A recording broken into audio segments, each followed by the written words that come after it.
ഇവരൊക്കെ തന്നെ ഈ പൊളിറ്റിക്കൽ കറക്റ്റ്നെസ്സിനൊപ്പം നിൽക്കാൻ ആഗ്രഹിക്കുന്ന ആളുകളാണെന്ന് ഞാൻ മനസ്സിലാക്കുന്നത്. നമ്മളൊന്നുമില്ലെങ്കിലും ഈ വിഷയം 2021 മുതൽക്കേ ചർച്ച ചെയ്യുന്നുണ്ടല്ലോ. ഞാൻ നിഷാദിന്റെ ചർച്ചയിൽ തന്നെ പങ്കെടുത്തിട്ടുണ്ട് ഒരുപാട് ഈ വിഷയവുമായി ബന്ധപ്പെട്ട്. അപ്പം ഞാൻ നിഷാദിനോട് ചോദിക്കുകയാണ്, അന്നൊക്കെ തന്നെ ചർച്ച ചെയ്ത ഒരുപാട് വിഷയങ്ങൾ ഉണ്ടായിരുന്നു. ദിലീപിന്റെ കയ്യിൽ രഹസ്യ സ്വഭാവമുള്ള കോടതിയുടെ ഡോക്യുമെന്റ്സ് കിട്ടുന്നു, ദിലീപിന്റെ കയ്യിൽ എന്താ പറയാ, ദിലീപിന്റെ മൊബൈലിൽ ചില കാര്യങ്ങൾ വരുന്നു, ഇങ്ങനെയൊക്കെയുള്ള ഒരുപാട് ചർച്ചകൾ നടത്തിയിട്ടുണ്ട് ഈ പറഞ്ഞ കേരളത്തിലെ എല്ലാ മാധ്യമങ്ങളും. അന്നൊന്നും കോടതിയിൽ ഈ വിഷയങ്ങൾ എത്തുമ്പോൾ അതിനൊന്നും ഒരു പ്രസക്തിയില്ല, കോടതി അതിനെയൊക്കെ തള്ളിക്കളയുന്നു എന്ന മട്ടിലായിരുന്നു നമ്മൾ അതിനെ കണ്ടത്. ഞാനിവിടെ ചോദിക്കാൻ ആഗ്രഹിക്കുന്ന ചെറിയൊരു ഒറ്റ കാര്യമേ ഉള്ളൂ. ഇവിടെ നമ്മൾ ഈ പറഞ്ഞ പോലെ ക്രിമിനൽ കോൺസ്പിറസിയെ ബന്ധപ്പെട്ട് IPC 120B ചാർജ് ചെയ്യപ്പെട്ടു. ദിലീപ് മാസ്റ്റർ മൈൻഡ് ആണെന്ന് ആക്ച്വലി പ്രോസിക്യൂഷൻ തെളിയിക്കേണ്ടിയിരുന്നു. തെളിയിക്കാൻ സാധിച്ചോ? കോടതിയിൽ പരാജയപ്പെട്ടല്ലോ. മോട്ടീവ് തെളിയിക്കാൻ സാധിച്ചോ? പേഴ്സണൽ ഗ്രഡ്ജ് ആണെന്നാ പറയുന്നത്. പേഴ്സണൽ ഗ്രഡ്ജ് തെളിയിക്കാനുള്ള ഒരു എവിഡൻസും ഇവരുടെ കയ്യിലില്ല.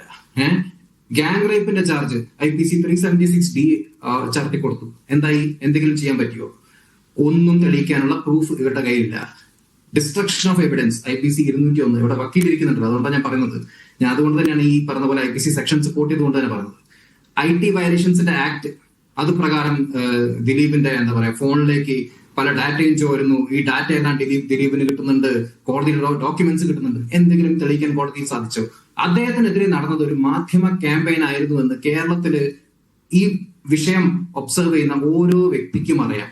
ഇന്ന് കോടതിയുടെ വിധി വരുമ്പോൾ ഇത് ഒരു ദിവസം കൊണ്ട് വന്ന വിധിയല്ല നിഷാദെ. ഇത് എത്രയോ വർഷമായിട്ട് നമ്മൾ ചർച്ച ചെയ്യുന്ന ഒരു വിഷയമാണ്. ഇതിൽ ഓരോ ഘട്ടത്തിലും എന്താ പറയുക, വധശ്രമം അല്ലെങ്കിൽ മർഡർ കോൺസ്പിറസി, വധഗൂഢാലോചന, ഈ ഇൻവെസ്റ്റിഗേറ്റിംഗ് ഓഫീസേഴ്സിനെതിരെ വധഗൂഢാലോചന നടത്തുന്നു. എന്തായി കോടതിയിൽ എത്തിയപ്പോ? അപ്പൊ അത് ഇപ്പോഴും ഒരു സെപ്പറേറ്റ് കേസായിട്ട് അവിടെ പോകുന്നുണ്ട്, അത് വേറെ കാര്യം. പക്ഷേ ബെയിൽ കണ്ടീഷൻസ് റദ്ദാക്കാൻ വേണ്ടിയിട്ട് ഒരുപാട് ഹർജികൾ മുന്നോട്ട് പോയി.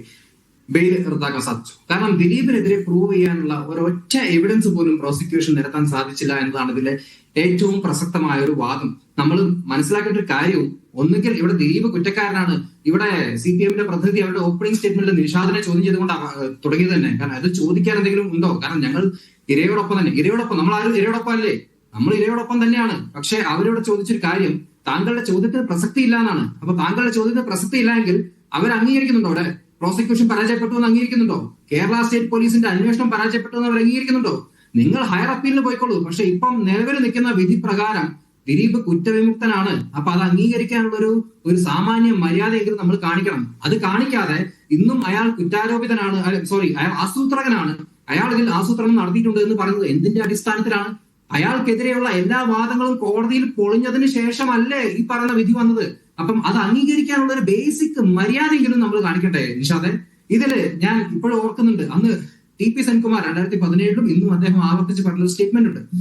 വേണ്ടത്ര എവിഡൻസ് ഒന്നും തന്നെ ഗ്യാദർ ചെയ്യാതെ ദിലീപിനെ ആദ്യം അറസ്റ്റ് ചെയ്യുകയും പിന്നീട് പലപ്പോഴും എവിഡൻസ് ഫാബ്രിക്കേറ്റ് ചെയ്യാനും നോക്കുകയായിരുന്നു പോലീസ്.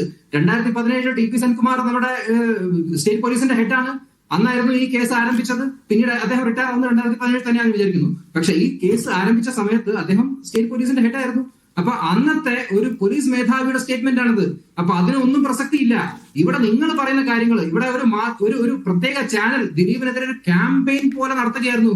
എല്ലാ ദിവസവും ദിലീപുമായി ബന്ധപ്പെട്ട ചർച്ചകൾ, ദിലീപിന്റെ വിഷയത്തിൽ മെമ്മറി കാർഡ് വിഷയം, മറ്റേ വിഷയം, ഈ പറയുന്ന പോലെ ദിലീപിന് രഹസ്യ സ്വഭാവമുള്ള ഡോക്യുമെന്റ്സ് കിട്ടിയെന്ന് പറഞ്ഞു. എന്തായിരുന്നു അത്?